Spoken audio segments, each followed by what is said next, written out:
بسم اللہ الرحمن الرحیم۔ حضرت محمد صلی اللہ علیہ وسلم اور شیطان کا واقعہ۔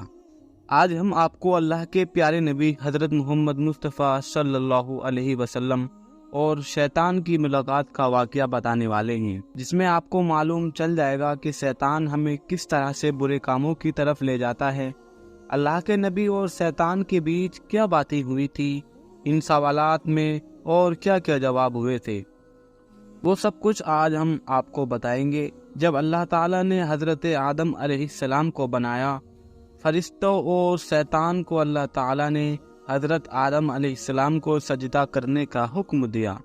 حضرت آدم علیہ السلام کو سب نے سجدہ کر لیا، لیکن شیطان نے سجدہ کرنے سے انکار کر دیا۔ اللہ تعالیٰ نے بھی شیطان کو لعنت کے ساتھ جنت سے نکال پھینکا۔ شیطان کو جنت سے نکالے جانے کے بعد شیطان نے اللہ کے بندے کو سیدھے اور نیک راستوں سے ہٹانے کا کام شروع کر دیا۔ کئی نبیوں اور رسولوں کے دور میں شیطان ان سے ملاقات کرتا رہا اور ان کی قوم کو تباہ اور برباد کرنے کے لیے الگ الگ چالیں چلتا رہا اور ان کو گمراہی میں ڈالتا رہا، جس کی وجہ سے ان پر دردناک عذاب آئے اور ان کا نام و نشان مٹ جائے۔ ایک مرتبہ جب حضرت موسیٰ علیہ السلام سے شیطان کی ملاقات ہوئی تو شیطان نے حضرت موسیٰ علیہ السلام سے کہا، اے موسیٰ، اللہ تعالیٰ نے آپ کو اپنی رسالت کے لیے اپنا نبی بنا کر آپ کو دنیا میں بھیجا ہے، اور آپ اللہ تعالیٰ سے باتیں بھی کیا کرتے ہیں۔ میں خدا کی مخلوق میں شامل ہوں اور مجھ سے ایک گناہ ہوا ہے، اور اب میں اس گناہ سے توبہ کرنا چاہتا ہوں۔ آپ اللہ تعالیٰ کی بارگاہ میں میری سفارش کریں کہ اللہ میری توبہ قبول کرے۔ حضرت موسیٰ علیہ السلام نے اللہ تعالیٰ سے شیطان کے لیے دعا کی۔ اللہ تعالیٰ کی طرف سے حکم ہوا، اے موسیٰ، ہم تمہاری دعا قبول کریں گے۔ اور شیطان کے لیے اللہ نے حکم دیا کہ اسے حکم دو وہ آدم کی قبر کو سجدہ کرے، پھر اس کی توبہ قبول ہوگی۔ شیطان نے انکار کر دیا اور گھمنڈ اور غصے میں آ کر کہنے لگا، جب میں نے حضرت آدم علیہ السلام کو ان کی زندگی میں سجدہ نہیں کیا تو آج ان کی قبر کو بھی سجدہ نہیں کروں گا۔ پھر شیطان نے کہا، اے موسیٰ، آپ نے اللہ تعالیٰ کی بارگاہ میں میری سفارش کی ہے، اس کے لیے تمہارا مجھ پر حق بنتا ہے۔ چلو میں تمہیں کچھ راز کی باتیں بتاتا ہوں۔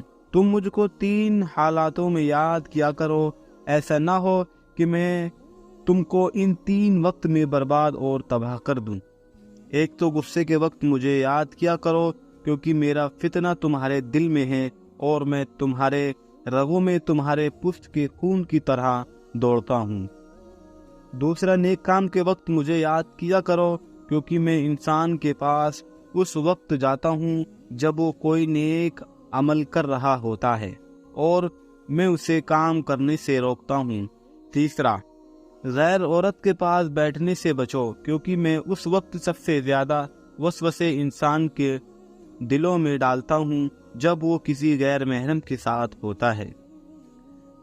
حضرت ابن عباس رضی اللہ تعالی عنہ فرماتے ہیں، حضرت محمد مصطفیٰ صلی اللہ علیہ وسلم مسجد سے باہر نکلے تو وہاں شیطان کھڑے ہوا تھا۔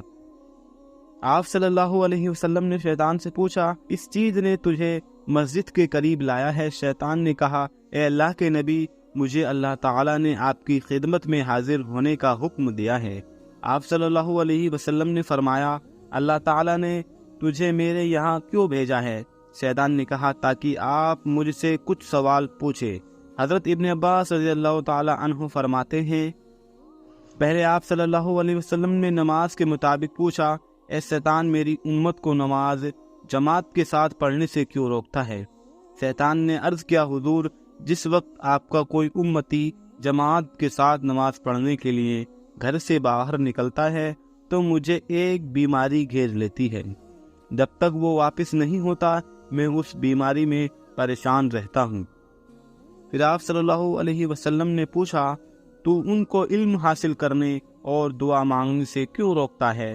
شیطان نے عرض کیا، جب کوئی شخص اپنے رب سے فریاد کرتا ہے تو میں اس وقت اندھا اور بہرا ہو جاتا ہوں۔ مجھے اس وقت شفا سکون ملتا ہے جب وہ دعا مانگ کر کسی دوسرے کام میں لگ جاتا ہے۔ آپ صلی اللہ علیہ وسلم نے شیطان سے پوچھا، میری امت کو قرآن پڑھنے سے کیوں روکتا ہے؟ شیطان نے عرض کیا، جب وہ قرآن پاک پڑھتے ہیں تو میں آگ میں جلتا رہتا ہوں۔ پھر آپ اللہ کے پیارے نبی حضرت محمد مصطفیٰ صلی اللہ علیہ وسلم نے فرمایا، تم ان کو نیک کام کرنے سے کیوں روکتے ہو؟ شیطان کہنے لگا، جب کوئی شخص نیک کام کرتا ہے تو میرے سر پر کلہاڑی جیسی کوئی تیز دھار ہتھیار چلتا ہے جو مجھے ایسے کاٹتا ہے جیسے لکڑیوں کو کاٹا جاتا ہے۔ شیطان انسان کا بہت بڑا دشمن ہے۔ ہماری کوئی نیکی اور کوئی خوشی شیطان کو بالکل بھی پسند نہیں ہوتی۔ شیطان تو چاہتا ہے کہ جیسے اسے حضرت آدم علیہ السلام کی وجہ سے جنت سے نکالا گیا تھا، اسی طرح حضرت آدم علیہ السلام کی اولادوں کو بھی جنت میں جانے کا موقع نہ ملے اور یہ جہنم میں ڈال دیے جائیں۔